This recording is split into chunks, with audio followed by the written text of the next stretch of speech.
আলহামদুলিল্লাহ।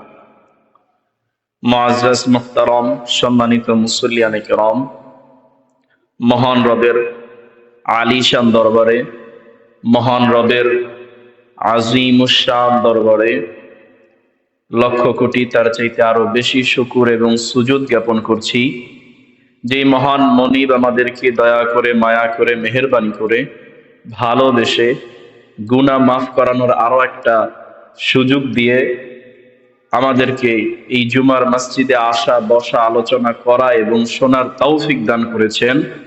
এজন্য সকলে হৃদয়ের গভীর থেকে আল্লাহ রাব্বুল আলামিনের সন্তুষ্টি অর্জনের জন্য সকলে হৃদয় থেকে বলি আলহামদুলিল্লাহ। দরুদ এবং সালাম জ্ঞাপন করছি আল্লাহর সৃষ্টির সবচেয়ে সেরা সৃষ্টি, আল্লাহর সৃষ্টির ভিতরে সবচেয়ে শ্রেষ্ঠ সৃষ্টি, আল্লাহর সৃষ্টির ভিতরে সবচেয়ে উত্তম সৃষ্টি, বিশ্ব মানবতার মুক্তির দূত, এই বিশ্ব সভার সভাপতি, আল্লাহর সৃষ্টির প্রধান আকর্ষণ, হাবিবানা, শফিআনা, নবিয়ানা, রাসূলে আকরাম, নূরে মুজাসসাম সাল্লাল্লাহু আলাইহি ওয়াসাল্লামের শানে সকলে পড়ি সাল্লাল্লাহু আলাইহি ওয়াসাল্লাম। প্যারে হাজিরিন, আজকের জুমায় আমরা শুধুমাত্র একটা হাদিস আপনাদের সামনে আলোচনা করব, একটা হাদিস নিয়ে। রাসূল করিম সাল্লাল্লাহু আলাইহি ওয়াসাল্লামের বিখ্যাত সাহাবী হযরত মুআজ বিন জাবাল রাদিয়াল্লাহু তাআলা আনহুকে করা রাসূল করিম সাল্লাল্লাহু আলাইহি ওয়াসাল্লামের 10টি উপদেশ সম্বলিত একটা হাদিস। এই হাদিস থেকে আপনাদের সম্মুখে আলোচনা করব। যতটুকুন আলোচনা করব সবটুকুন আলোচনা আল্লাহ রাব্বুল আলামিন হৃদয়ের কান দিয়ে শোনা এবং মানার তৌফিক দান করুন, বলি আমিন। সম্মানিত হাজিরিন, রাসূল করিম সাল্লাল্লাহু আলাইহি ওয়াসাল্লামের একজন বিখ্যাত সাহাবী হযরত মুআজ ইবনে জাবাল রাদিয়াল্লাহু তাআলা আনহু, রাসূল করিম সাল্লাল্লাহু আলাইহি ওয়াসাল্লাম মুআজ ইবনে জাবাল রাদিয়াল্লাহু তাআলা আনহুকে ইয়ামান দেশে গভর্নর হিসাবে নিযুক্ত করেছিলেন এবং মুআজ ইবনে জাবাল রাদিয়াল্লাহু তাআলা আনহু যেই দিন ইয়ামেনের উদ্দেশ্যে রওনা করেন, বিদায় লগ্নে রাসূল করিম সাল্লাল্লাহু আলাইহি ওয়াসাল্লামের সাথে তার শেষ কথা, রাসূল করিম সাল্লাল্লাহু আলাইহি ওয়াসাল্লামের সাথে তার সর্বশেষ যে আলাপচারণ হয়েছিল, আমরা সেই আলাপচারণ সম্পর্কে জানার চেষ্টা করব। রাসূল করিম সাল্লাল্লাহু আলাইহি ওয়াসাল্লামের একজন প্রিয়তম সাহাবী ছিলেন হযরত মুআজ রাদিয়াল্লাহু তাআলা আনহু। যেই দিন উনি ইয়ামেনের উদ্দেশ্যে সফর করেন, যেই দিন মুআজ রাদিয়াল্লাহু তাআলা আনহু রওনা করেন, মুআজ রাদিয়াল্লাহু তাআলা আনহু তার বাহনের পিঠে বসা, আর রাসূল করিম সাল্লাল্লাহু আলাইহি ওয়াসাল্লাম উনি হাঁটতেছেন। রাসূল করিম সাল্লাল্লাহু আলাইহি ওয়াসাল্লাম হাঁটতেছেন নিচে, আর মুআজ রাদিয়াল্লাহু তাআলা আনহু উনি ওনার যে বাহন, যে সাওরি, সেই সাওরির উপরে বসা। রাসূল করিম সাল্লাল্লাহু আলাইহি ওয়াসাল্লামের চোখ থেকে টপ টপ করে পানি পড়তেছে, মুআজ রাদিয়াল্লাহু তাআলা আনহুর চোখ থেকে টপ টপ করে পানি পড়তেছে। একজন আরেকজনের বিদায়ে খুব কাতর। রাসূল করিম সাল্লাল্লাহু আলাইহি ওয়াসাল্লামের হৃদয়ে খুব ব্যথা, মুআজের মতো এত প্রিয়তম সাহাবী আজকে তার থেকে চলে যাবে। মুআজ রাদিয়াল্লাহু তাআলা আনহু কাঁদতেছেন যে আজকে রাসূল করিম সাল্লাল্লাহু আলাইহি ওয়াসাল্লামকে রেখে আমাকে আরেক দেশে চলে যেতে হবে। আগে চাইলেই রাসূল করিম সাল্লাল্লাহু আলাইহি ওয়াসাল্লামের চেহারা, রাসূল করিম সাল্লাল্লাহু আলাইহি ওয়াসাল্লামের কথা শোনার তৌফিক হতো, নসিব হতো। আজকে চলে যাওয়ার পর রাসূলের সেই নুরানি চেহারা, রাসূলের সেই নুরানি জবান থেকে আর কথা শোনা হবে না, এইটা ভেবে দুইজনের চোখ থেকে টপ টপ করে পানি পড়তেছে। মানুষ মুআজ রাদিয়াল্লাহু তাআলা আনহুকে আগাই দিতে যাচ্ছে, সবাই থেমে গেছে, রাসূল করিম সাল্লাল্লাহু আলাইহি ওয়াসাল্লাম তাকে আগাই দিতে হাঁটতেছেন। এক পর্যায়ে রাসূল করিম সাল্লাল্লাহু আলাইহি ওয়াসাল্লাম মুআজ রাদিয়াল্লাহু তাআলা আনহুকে বলেন, ও মুআজ, সম্ভবত এটা আমাদের সর্বশেষ দেখা, এটা আমাদের সর্বশেষ কথা। এরপরে হয়তো তুমি আমাকে আর পাবা না, আমি আর তোমাকে পাবো না। এরপরে যখন তুমি মদিনায় আসবা, হয়তো এসে আমার কবর দেখবা, হয়তো আমার রওজা তোমার চোখে পড়বে, কিন্তু আমাকে জীবিত পাবা না, দুনিয়ার জমিনের উপরে আমি থাকবো না। হয়তো এটা আমাদের সর্বশেষ দেখা। ও মুআজ, রাসূল করিম সাল্লাল্লাহু আলাইহি ওয়াসাল্লাম সেই দিন মুআজ রাদিয়াল্লাহু তাআলা আনহুকে 10টা উপদেশ দিয়েছিলেন। কয়টা উপদেশ? 10টা। সকলে জোরে বলেন, কয়টা? 10টা উপদেশ দিয়েছিলেন।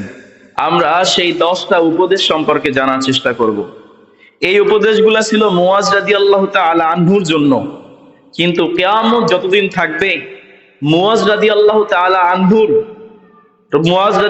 তাআলা আনহুকে দেওয়া এই 10টা উপদেশ গোটা মুসলিম জাতির জন্য উপদেশ হিসেবে থেকে যাবে। কারণ রাসূল করিম সাল্লাল্লাহু আলাইহি ওয়াসাল্লাম সেই দিন মুআজ রাদিয়াল্লাহু তাআলা আনহুকে যে উপদেশ দিয়েছিলেন, যেন তেন কোনো উপদেশ নয়, এটা ছিল বিদায়ী উপদেশ। আর এই উপদেশের ভিতরে গোটা মানব জাতির কল্যাণ আর মুক্তি রয়েছে। সুবহানাল্লাহ। রাসূল করিম সাল্লাল্লাহু আলাইহি ওয়াসাল্লামের সাহাবী হযরত মুআজ ইবনে জাবাল রাদিয়াল্লাহু তাআলা আনহু বর্ণনা করেন। হাদিসটা মুসনাদে আহমদ ইবনে হাম্বলের ভিতরে এবং মুজামুত তাবারানির ভিতরে আরো অনেক গ্রন্থের ভিতরে আছে। হাদিসটা রাসূল করিম সাল্লাল্লাহু আলাইহি ওয়াসাল্লামের বর্ণিত হাদিস। মুআজ ইবনে জাবাল রাদিয়াল্লাহু তাআলা আনহু বলেন, আওসানি রাসূলুল্লাহি সাল্লাল্লাহু আলাইহি ওয়াসাল্লাম বিআশারিন কালিমাতিন। রাসূল করিম সাল্লাল্লাহু আলাইহি ওয়াসাল্লাম আমাকে 10টা উপদেশ দিয়েছিলেন। কয়টা উপদেশ? 10টা উপদেশ দিয়েছিলেন। এক নাম্বার উপদেশ রাসূল করিম সাল্লাল্লাহু আলাইহি ওয়াসাল্লাম তাকে দিয়েছিলেন। এক নাম্বার উপদেশ ছিল, ইয়া মুআজ লা তুশরিক বিল্লাহ, ইয়া মুআজ লা তুশরিক বিল্লাহি শাইয়া ওয়া ইন কুতিলতা আও হুররিকতা। ও মুআজ, যদি আগুনের ভিতরে তোমাকে ফেলা হয় অথবা তোমাকে হত্যাও করা হয়, তুমি কখনো আল্লাহর সাথে অন্য কাউকে শরীক করো না। এটা ছিল এক নাম্বার উপদেশ, যে তুমি আল্লাহর সাথে কাউকে শরীক করবে না। এই শরীক না করার কারণে যদি তোমাকে নিহত হতে হয়, যদি তোমাকে হত্যাও করা হয়, যদি তোমাকে আগুনে জ্বালিয়েও দেওয়া হয়, যদি তোমাকে পুড়তেও হয়, তাহলেও তুমি কখনো আল্লাহর সাথে অন্য কাউকে কি করবে না? শরীক করবে না। কারণ ইন্নাশ শিরকা লা যুলমুন আযীম, আল্লাহ বলেন শিরিক হচ্ছে সবচেয়ে বড় জুলুম। আল্লাহ রাব্বুল আলামিন পৃথিবীর সমস্ত গুনাহকে মাফ করেন, সমস্ত পাপাচারকে আল্লাহ মাফ করেন। যত বড় কবিরা গুনাহ আছে সমস্ত কবিরা গুনাহ আল্লাহ মাফ করে দিবেন, কিন্তু শিরকের গুনাহ আল্লাহ রাব্বুল আলামিন মাফ করবেন না। আল্লাহ রাব্বুল আলামিন হাদিসে কুদসির ভিতরে বলেন, ও পৃথিবীর মানুষ, লাউ আন্না যুনুবাকা ইনানাস সামা, ও পৃথিবীর মানুষ, যদি তোমার গুনাহগুলা আসমানের সেই মেঘ পরিমাণ হয়, আর তুমি আমার সাথে সাক্ষাৎ করো এমন অবস্থায় যে আল্লাহ তুশরিকা বিল্লাহি শাইয়া, তুমি আল্লাহর সাথে কাউকে শরীক করো নাই, ও পৃথিবীর মানুষ, তোমার সেই আসমানের মেঘ সমান গুনাহ থাকলে আমি তোমাকে সেই মেঘ সমান গুনার মাফ নিয়ে তোমার কাছে, ক্ষমা আর মাগফিরাত নিয়ে তোমার কাছে আসবো। সুবহানাল্লাহ। শর্ত একটা, তুমি আল্লাহর সাথে কাউকে শরীক করবে না। শিরকের গুনার মতো ভয়ঙ্কর গুনাহ, শিরকের গুনার মতো এত ভয়ঙ্কর গুনাহ আর দ্বিতীয়টা নাই। আল্লাহ সব গুনাহ বরদাস্ত করেন, কিন্তু শিরকের গুনাহ বরদাস্ত করেন না। এই জন্য পেয়ারে হাজিরিন, আমরা শিরক থেকে বেঁচে আছি, বড় শিরক থেকে আমরা বেঁচে আছি, কিন্তু ছোট ছোট শিরক থেকে আমরা বেঁচে নাই। আমরা কথায়, কাজে, বিভিন্ন কর্মকাণ্ডে আমরা শিরক করে ফেলি, আমাদের অজান্তে আমরা শিরক করি। শিরক মানে হচ্ছে আল্লাহর সাথে অংশীদারিত্ব স্থাপন করা। আল্লাহ এক, সৃষ্টিকর্তা হিসাবে এক, আল্লাহ ছাড়া দ্বিতীয় কেউ সৃষ্টি করতে পারেন না। আল্লাহ এক, রিজিক দাতা হিসাবে, রিজিক আল্লাহ ছাড়া অন্য কেউ দিতে পারে না। আল্লাহ রাব্বুল আলামিন রব, লালনকারী, পালনকারী, রব হিসাবে আল্লাহ এক। ওনার রুবুবিয়তের ভিতরে দ্বিতীয় আর কেউ নাই, ওনার রব হওয়ার দিকে আর দ্বিতীয় কেউ নাই। আল্লাহ রব হিসাবে এক, খালিক হিসাবে এক, রাজিক হিসাবে আল্লাহ রাব্বুল আলামিন এক। সমস্ত কিছুতে যখন আপনি এক আল্লাহকে স্বীকারোক্তি দিবেন, তখন আপনি মুওয়াহিদ, তাওহীদ ওয়ালা হবেন। আর যখন এই তাওহীদে সমস্যা হবে, যখন একের জায়গায় একাধিক ঢুকাবেন, আল্লাহ বাদে অন্য কাউকে আপনি শরীক করবেন, তখন আপনি মুশরিক হয়ে যাবেন। আর মুশরিক হয়ে গেলে আল্লাহ রাব্বুল আলামিন আপনার গুনাহ মাফ করবেন না, অনন্তকাল চিরজীবন আপনাকে জাহান্নামে জ্বলতে হবে। প্যারে হাজিরিন, এর জন্য আমরা বড় শিরক থেকে যেমনি ভাবে বেঁচে থাকবো, ছোট ছোট শিরক যেমন আছে সেগুলা থেকে বেঁচে থাকবো। ছোট শিরক হচ্ছে মানুষকে দেখানো আমল, মানুষকে দেখানোর জন্য কোনো আমল করা। শুক্রবার দিন আজকে যদি মসজিদে না যাই মানুষ কি বলবে, মানুষকে দেখানোর জন্য অন্তত মসজিদে যাই, বাস মানুষ যাতে করে গালমন্দ না করে, মানুষ কোন রকমের কথা না বলে, এর জন্য নামাজে আসলেন। অথচ আল্লাহর জন্য, আল্লাহর উদ্দেশ্যে আপনি মসজিদে আসেন নাই। আপনার এই কাজটা হলো ছোট শিরক। রাসূল করিম সাল্লাল্লাহু আলাইহি ওয়াসাল্লাম বলেন, আমি ইন্না আখাফু মা আখাফু আলাইকুম, ও আমার উম্মত, আমি চলে যাওয়ার পর তোমাদের ক্ষেত্রে সবচেয়ে বেশি ভয় আমি যেটা করি সেটা হচ্ছে আশিরকুল আসগর, ছোট শিরক। ক্বালু ওয়া মা আশিরকুল আসগর ইয়া রাসূলুল্লাহ, সাহাবীরা জিজ্ঞেস করলো, হে আল্লাহর রাসূল, ছোট শিরক কি? রাসূল করিম সাল্লাল্লাহু আলাইহি ওয়াসাল্লাম বলেন, আর রিয়া, লৌকিকতা, মানুষকে দেখানো আমল, মানুষকে খুশি করার জন্য যে আমলগুলো করা হয়, মানুষকে দেখানোর জন্য যে আমলগুলো করা হয়, এটা হচ্ছে ছোট শিরক। আর এই ছোট শিরকের ভয় আমি সবচেয়ে বেশি পাই।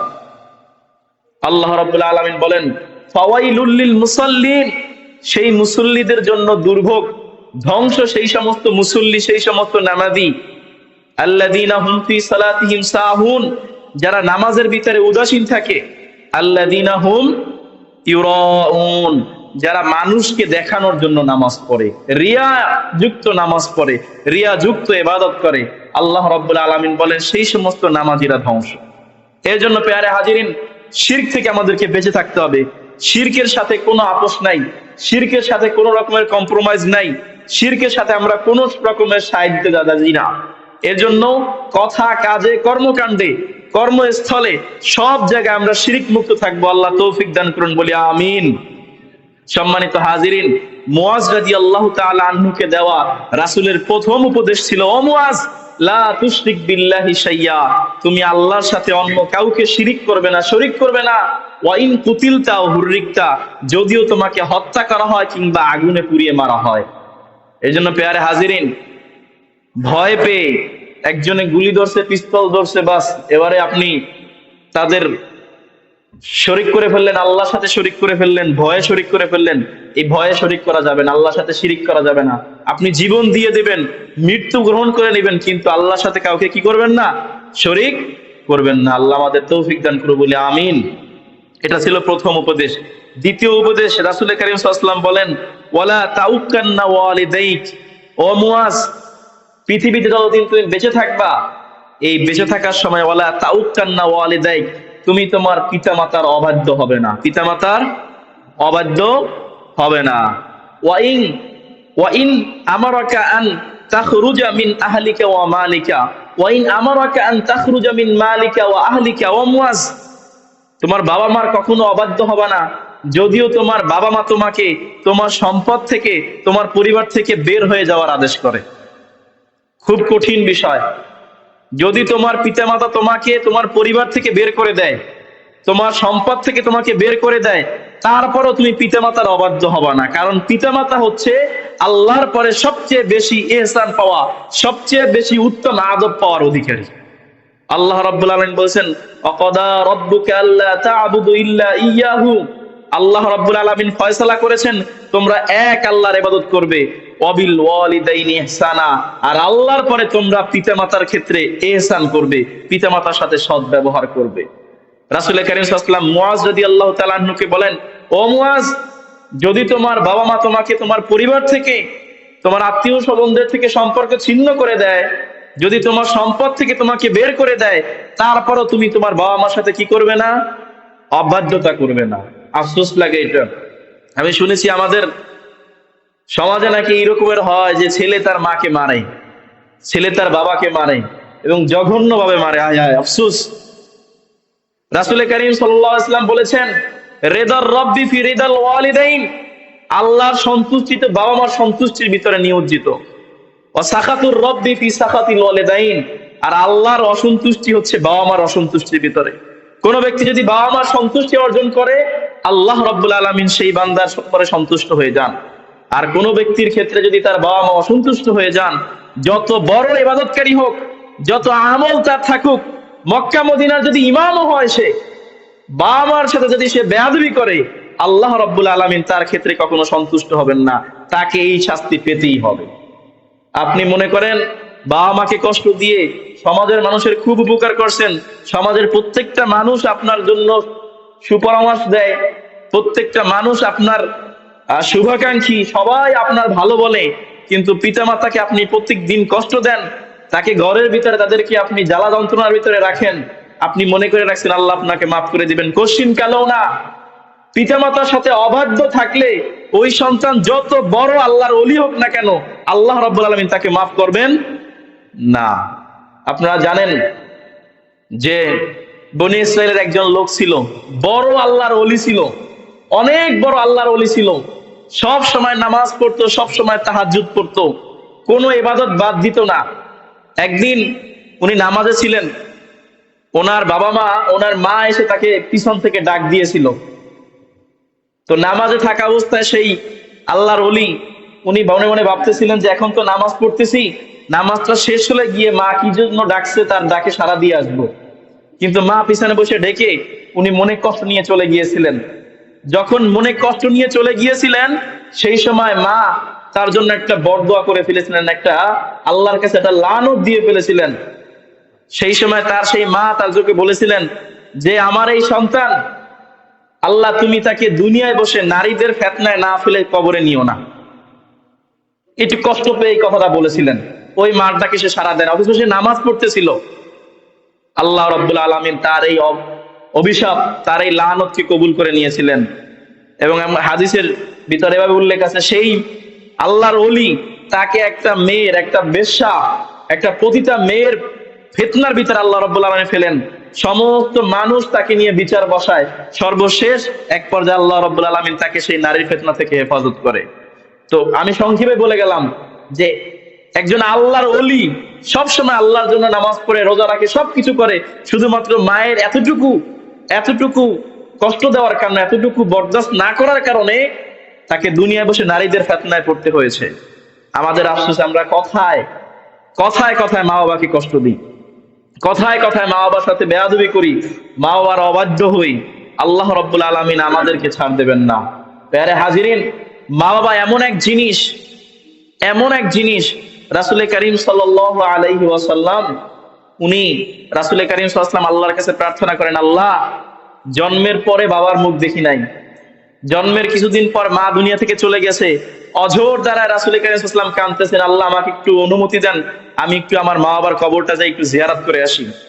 আল্লাহ রাব্বুল আলামিন তাকে অনুমতি দিলেন, কারণ জীবনে উনি ওনার মা বাবাকে দেখে নাই, ওনার মাকে ছোট বয়সী ওনার মা দুনিয়া থেকে চলে গেছে। আল্লাহ রাব্বুল আলামিন তাকে অনুমতি দিলেন, সেই কবরের পাশে গিয়ে অঝোর দ্বারায় কাঁদলেন। সাহাবীরা বলেন সেই দিন রাসূল করিম সাল্লাল্লাহু আলাইহি ওয়াসাল্লাম এত পরিমাণে কাঁদলেন, আর তার আশেপাশে যত সাহাবী ছিল তারা সবাই কাঁদলেন।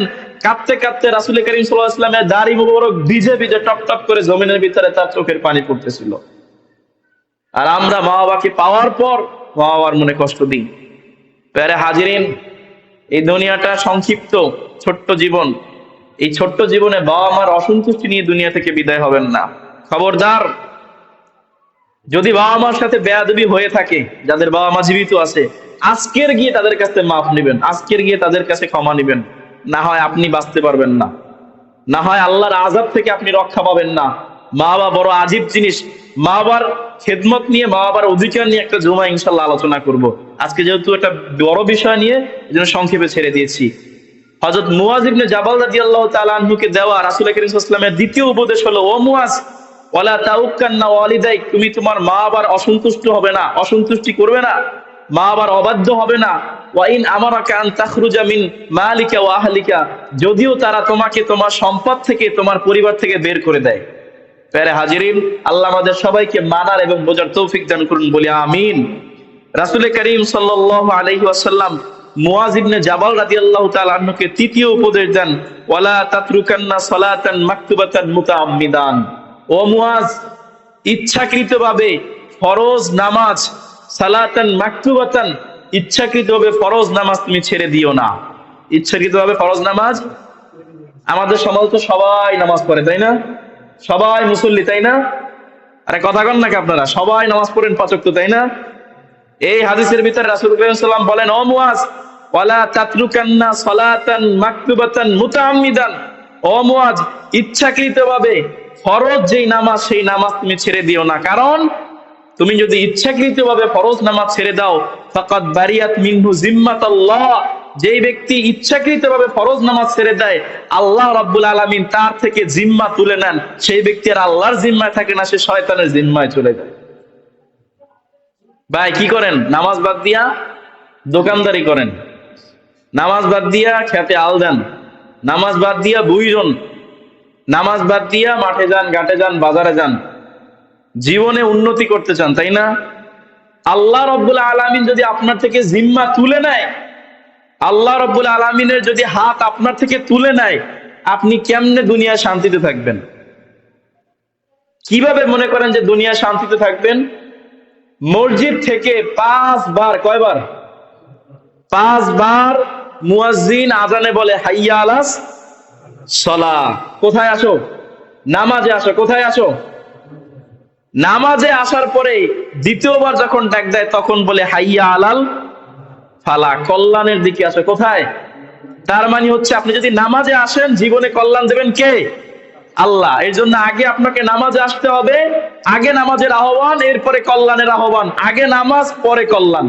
এবারে নামাজ বাদ দিয়ে আপনি কল্যাণ খোঁজ করেন, আল্লাহ আপনার জীবনে কল্যাণ দিবে। আল্লাহ বলেছেন, ও পৃথিবীর মানুষ, ফাইদা কুদিয়াতিস সালাতু ফান্তাশিরু ফিল আরদ, যখন নামাজ শেষ হয়ে যায় তখন তোমরা জমিনের ভিতরে ছড়িয়ে পড়ো, জমিনের ভিতরে তোমরা রুজি রোজগারের জন্য বেরিয়ে পড়ো। যখন নামাজকে পরিপূর্ণভাবে শেষ করে জমিনে ছড়িয়ে পড়বে, তোমাদের রুজির ভিতরে, তোমাদের রিজিকের ভিতরে বরকত বরকত দিবেন কে? আল্লাহ দিবেন। আর আমরা দুনিয়ার জন্য রিজিকের টানে, দোকানদারি ব্যবসার টানে, মসজিদের তো খবর নাই, নামাজের খবর নাই, বাস জুমার দিনে আসি, তাও শেষে আসি। আল্লাহ আমাদেরকে হেফাজত করুন, বলি আমিন। নামাজ, নামাজ, নামাজ, নামাজের কত বয়ান করছি, কত বয়ান। আমার মুসল্লিদের হৃদয়গুলা সব পাথর, হৃদয়গুলো এত বড় বড় পাথর। ঘরের সামনে দিয়া নিজের ভাই চলে যায়, ঘরের সামনে দিয়া নিজের বাবা চলে যায়, ঘরের সামনে দিয়া নিজের ঘর থেকে নিজের মা বোন স্ত্রী চলে যায়। এই লোকগুলার হৃদয় নরম হয় না। আমার কথায় কি নরম হইবে?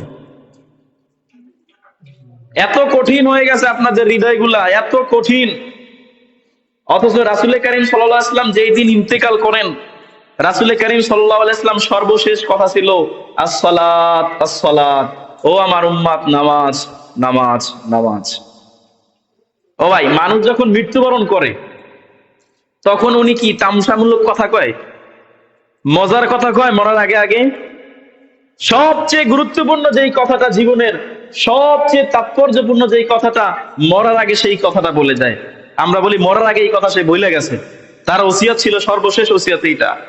রাসূল করিম সাল্লাল্লাহু আলাইহি ওয়াসাল্লাম তার পরিবারের জন্য ওসিয়ত করেন নাই, রাসূল করিম সাল্লাল্লাহু আলাইহি ওয়াসাল্লাম অন্য কোনো কথা বলেন নাই। রাসূল সাল্লাল্লাহু আলাইহি ওয়াসাল্লাম বলেছেন আসসালাত, আসসালাত। ও আমার উম্মত, নামাজ, নামাজ। আর তার উম্মত শাফাতের আশা করে মরার পরে রাসূল করিম সাল্লাল্লাহু আলাইহি ওয়াসাল্লামের সুপারিশ পাইয়া চালাইয়া জান্নাতে চলে যেতে চায়, অথচ নামাজে আসে না। প্যারে হাজিরিন, রাসূল করিম সাল্লাল্লাহু আলাইহি ওয়াসাল্লামের তৃতীয় উপদেশ ছিল লা তাতরুকান্না সালাতান মাকতুবাতান মুতাআম্মিদান, তুমি ইচ্ছাকৃতভাবে ফরজ নামাজ ত্যাগ করো না। কারণ ইচ্ছাকৃতভাবে যেই ব্যক্তি ফরজ নামাজ ত্যাগ করে, ফাকাদ বারিয়াত মিনহু জিম্মাতুল্লাহ, সেই ব্যক্তির থেকে আল্লাহ তার জিম্মা তুলে নেন। সেই ব্যক্তি তখন শয়তানের জিম্মায় চলে যায়। নাউযুবিল্লাহি মিন যালিক। আল্লাহ আমাদের সবাইকে 5 ওয়াক্ত নামাজ জামাতের সহিত আদায় করার তৌফিক দান করুন, বলি আমিন। প্যারে হাজিরিন, চতুর্থ নম্বরে রাসূল করিম সাল্লাল্লাহু আলাইহি ওয়াসাল্লাম হযরত মুআয ইবনে জাবাল রাদিয়াল্লাহু তাআলা আনহুকে যে উপদেশ দিয়েছিলেন, অত্যন্ত গুরুত্বপূর্ণ উপদেশ। আমার যুবক ভাইদের হৃদয়ের ভিতরে যদি একেবারে ধইরা ঢুকিয়ে দেওয়া যাইতো, যুবক ভাইদের একেবারে কলিজার ভিতরে যদি এই কথাগুলো ঢুকিয়ে দেওয়া যাইতো, তাহলে শান্তি লাগতো। রাসূল করিম সাল্লাল্লাহু আলাইহি ওয়াসাল্লাম বলেছেন, ও মুআয শোনো, লা তাশরাবান্না খামরান, ও মুআয কখনো তুমি মদ পান করো না, কখনো তুমি মাদক দ্রব্য সেবন করো না। আমাদের সমাজে বর্তমানে সিগারেট খাওয়া একটা ফ্যাশন। কি ফ্যাশন? যে যত দামের, যে যত মানের সিগারেট খায়, সে তার নিজের স্ট্যাটাস আরো একটু বড় বড় মনে করে। আমি দামিও সিগারেট খাই, দোকানে যাওয়ার পরে বিভিন্ন ব্র্যান্ডের সিগারেট থাকে, তো তার স্পেশাল ব্র্যান্ড থাকে, যাই বলে ওইটা দে। আর হেরে দেখলি দোকানদার বোঝে যে যেন তেন সিগারেট খাইবে না, দামিও ওটা খাইবে। দুনিয়ায় বসে জান্নাত জাহান্নাম কনফার্ম একেবারে। রাসূল কারীম সাল্লাল্লাহু আলাইহি ওয়াসাল্লাম বলছেন, লা তাশরাবান্না খামরান, মদ খেও না, মাদক দ্রব্য গ্রহণ করো না। কারণ মদ খাওয়া, মাদক দ্রব্য গ্রহণ করলে কি হয়? কারণ মদ আর মাদক দ্রব্য এই দুইটা হচ্ছে সমস্ত পাপের দরজা। সমস্ত পাপের কি দরজা? সিগারেট খায় না? আপনারা কিছু কইতেছেন না, খায় না মানে আমাকে সমাজে কেউ খায় না, খায় কি না সিগারেট? আচ্ছা বলেন তো, কোন ব্যক্তি কি ডিরেক্ট মদ খাওয়া শুরু করে, না সিগারেট দিয়ে শুরু হয়? শুরু হয় কি দিয়ে? সিগারেট দিয়ে শুরু হয়। ওই সিগারেটের শুরু হয় ছোট্ট ছোট্ট বাচ্চা স্কুলে যখন থাকে, কলেজে যখন থাকে, বন্ধু বান্ধবদের সাথে মিললে কৌতূহল বশত, দোস্ত একটা সিগারেট কিনলাম, তিনজনে মিললে একটা সিগারেট একটান একটান দেয়। ওই যে অভ্যাস শুরু হয়, মরার আগ মুহূর্তেও ফেন্সিডিল খেয়ে মরে, অভ্যাস তৈরি হয়। এই জন্য বলা হয় cigarette is the door of all sin, সমস্ত পাপের দরজা হচ্ছে সিগারেট, অ্যান্ড অল ড্রাগস, সমস্ত মাদক দ্রব্যের দরজা হচ্ছে সিগারেট। আমাদের সমাজে সিগারেটের কোনো বালাই নাই, একেবারে এটা যে আপনি খাইতে পারেন, কোনো সমস্যা নাই। আমার সামনে বসে কত খাইতেছে, হুজুর আসসালামু আলাইকুম, টান দিতেছে, বুঝছো? এই রকমের মানুষ আছে, এই রকমের, অবাক লাগে, আফসোস লাগে। আরে সিগারেট তো একটা পান্তা ভাত হয়ে গেছে, একেবারে পানি ভাত হয়ে গেছে, এটা কোনো বালাই নাই। একটা কথা বলেন তো আমার কাছে, আমাদের এই যে রাস্তা, এই রাস্তার ভিতরে একজন মুরব্বী যদি ওইখানে পায়খানা করে, বুঝদার মানুষ যদি ওইখানে পায়খানা করে, আপনারা কি করবেন? ওনারা মায়ের না দেন, অন্তত দাবর দিয়ে তো উঠেই দেবেন যে আপনি এনে পায়খানা করতেছেন কিসের জন্য, তাই না? উঠেই দেবেন না? কারণ উনি যে পায়খানা করতেছে, পরিবেশ নষ্ট করতেছে, তাই না? ওনার পায়খানার কারণে পরিবেশ নষ্ট হচ্ছে, বায়ু দূষণ হইতেছে, গন্ধ আসতেছে, সবকিছু হইতেছে, এর জন্য ওনারে উঠেই দিয়েছেন। আল্লাহর কসম, ওইখানে উনি পায়খানা করলে পরিবেশে যতটা সমস্যা হবে, মানুষের যতটা না সমস্যা হবে, তার চাইতে একটা ধোঁয়া সিগারেটের বেশি বেশি অনেক বেশি ক্ষতি করে মানুষের। কিন্তু আপনি পায়খানা করলে তারা উঠেই দিতেছেন, সিগারেট খেলে তারা আর কিছু কইতেছেন না। আমাদের মানবতা কোথায় গেল? সিগারেট কি বলবো, এর চাইতে নিকৃষ্ট, এর চাইতে মানে বোকার খাদ্য আর পৃথিবীতে কিচ্ছু নাই। পৃথিবীতে একটা খাবার বাথরুমে বসে খাওয়া যায়, একটা খাবার কোথায় বসে খাওয়া যায়? বাথরুমে বসে খাওয়া যায়। কোন তো নাম কি এটার? সিগারেট। এটার নাম কি? সিগারেট। আল্লাহর বান্দারা সেই সিগারেটটা ছাড়ে না। আমাদের দেশে তামাক যেই পণ্য যেটা উৎপাদন হয়, সিলেটের বিভিন্ন জায়গায় তামাক চাষ করা হয়। তামাক এত নিকৃষ্ট একটা জিনিস, এইটারে ছাগলেও খায় না। তামাক যেই বাগান করে, সেই বাগানে কিন্তু বেড়া দেওয়া লাগে না। পেঁয়াজ চাষ করলে বেড়া দেওয়া লাগে, চা চাষ করলে চারপাশ থেকে সুন্দর করে বেড়া দিয়ে দেয়, লাউ কদু চাষ করলে সুন্দরভাবে বেড়া দিয়ে দেন, কারণ পশু পাখিতে অ্যাটাক করার ভয় আছে। কিন্তু যারা এই মাদক, এই তামাক যারা চাষ করে, এটা কোনো বেড়া দেয় না, কারণ জানে ছাগলের এই জিনিস খাবে না। কিন্তু বনি আদম এত সম্মানিত সৃষ্টি, আল্লাহ বলছেন ওয়ালাকাদ কাররামনা বনি আদম, আমি বনি আদমকে করেছি সম্মানিত, আর এই সম্মানিত জিনিস যে ছাগলে যে জিনিস খায় না, সেই জিনিস খায় না। আউযুবিল্লাহি মিন যালিক। প্যারা হাজিরিন, আমি আর কতটুকু বলবো? সিগারেট থেকে শুরু করে সর্বোচ্চ যত প্রকারের মাদক আছে, আমাদের সমাজে যুবক যারা আছে, প্রিয় ভাইয়েরা, যৌবন নষ্ট করেন না। আপনার কারণে আপনার নিজের তো ক্ষতি হচ্ছে। আপনি নিজের ক্ষতি করেন যে আমার সমস্যা নেই, আমার সামনে বসে খাইয়াতে আমার ক্ষতি করতেছেন। আমি কখনো সিগারেট তো দূরের কথা, কোনো কিছু ধারেও যাই নাই।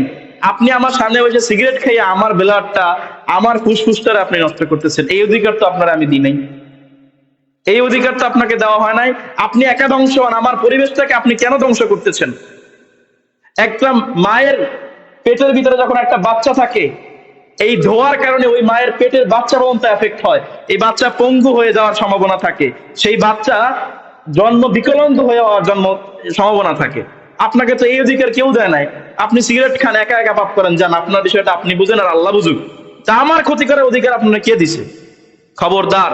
রাসূল কারীম সাল্লাল্লাহু আলাইহি ওয়াসাল্লাম বলছেন, যারা মাদক বেচে, যারা মাদক কেনে, যারা মাদক বহন করে, আর যারা মাদকের লেখালেখি করে, এই চার দল জাহান্নামী। চার দল কি? রাসূল কারীম সাল্লাল্লাহু আলাইহি ওয়াসাল্লাম বলছেন, এই চার দলের উপর আমার লানত। আমাদের দোকানদাররা সিগারেট না বেচলে ওনাদের দোকান জমেই না, মোটে জমেই না। উনি চা বেচে, উনি আর সব বেচে, সিগারেটের এই উপরেও কারণ এইটা যদি না থাকে, ওনার দোকান জমেই ওঠে না। কেন ভাই? এই সিগারেট এটা বাদ দেন। আমার সমাজে যারা দোকানদার আছেন, আজকে থেকে আল্লাহর রাস্তে, আপনাদের চায়ের দোকান হোক, অন্যান্য আসবাবপত্রের দোকান হোক, সিগারেট বেচবেন না, একেবারে বেচবেন না। আপনি এই শুধুমাত্র এই একটা পদক্ষেপ নেন, সিগারেটে আপনার কতটুকু ইনকাম হইতো, আল্লাহ ভরপুর আপনার ইনকাম দেবেন। আজকে থেকে আপনারা সবাই ওয়াদা করেন যে আমরা দোকানদার যারা আছি কেউ সিগারেট বেচবো না। আর যারা সিগারেট সহ অন্যান্য দ্রব্যের সাথে যুক্ত আছেন সবাই মনে মনে তওবা করেন, আল্লাহ আজকে মসজিদে বসে চূড়ান্ত তওবা করলাম, মরার আগ পর্যন্ত এই খারাপ জিনিস, এই নিকৃষ্ট জিনিস আর মুখে নিব না। আল্লাহ তৌফিক দান করুন, বলি আমিন। প্যারা হাজিরিন, রাসূল কারীম সাল্লাল্লাহু আলাইহি ওয়াসাল্লামের চতুর্থ উপদেশ ছিল, ও মুআজ লা তাশরাবান্না খামরান, ও মুআজ তুমি মদ মাদক দ্রব্য গ্রহণ করো না, কারণ মাদক দ্রব্য হচ্ছে সমস্ত পাপের মূল। সময় শেষ হয়ে আসছে, 10টা উপদেশের মধ্যে মাত্র 4টা বললাম। এই 4টা উপদেশ আল্লাহ রাব্বুল আলামিন পূর্ণাঙ্গ ভাবে আমাদের মানার তৌফিক দান করুন, বলি আমিন। 1 নাম্বার উপদেশ, আল্লাহর সাথে কাউকে শরীক করব না। যদি নিহত হতে হয়, যদি আগুনে পুড়তে হয়, তারপর আমরা কাউকে শরীক করব না। 2 নাম্বার উপদেশ, আমরা আমাদের পিতামাতার অবাধ্য হব না, যদিও পিতামাতা আমাদেরকে ঘর থেকে, পরিবার থেকে, সম্পদ থেকে বের করে দেয়। 3 নাম্বার, ইচ্ছাকৃতভাবে ফরজ নামাজ ছেড়ে দিব না, কারণ ইচ্ছাকৃতভাবে ফরজ নামাজ ছেড়ে দিলে তার উপর থেকে আল্লাহর জিম্মা চলে যায়। 4র্থ উপদেশ, আমরা কখনো মদ মাদক নেশা জাতীয় কোনো দ্রব্যের সংস্পর্শে যাব না। আল্লাহ আমাদের সবাইকে তৌফিক দান করুন, বলি আমিন। ওয়া আখিরু দাওয়ানা আলহামদুলিল্লাহি রাব্বিল আলামিন।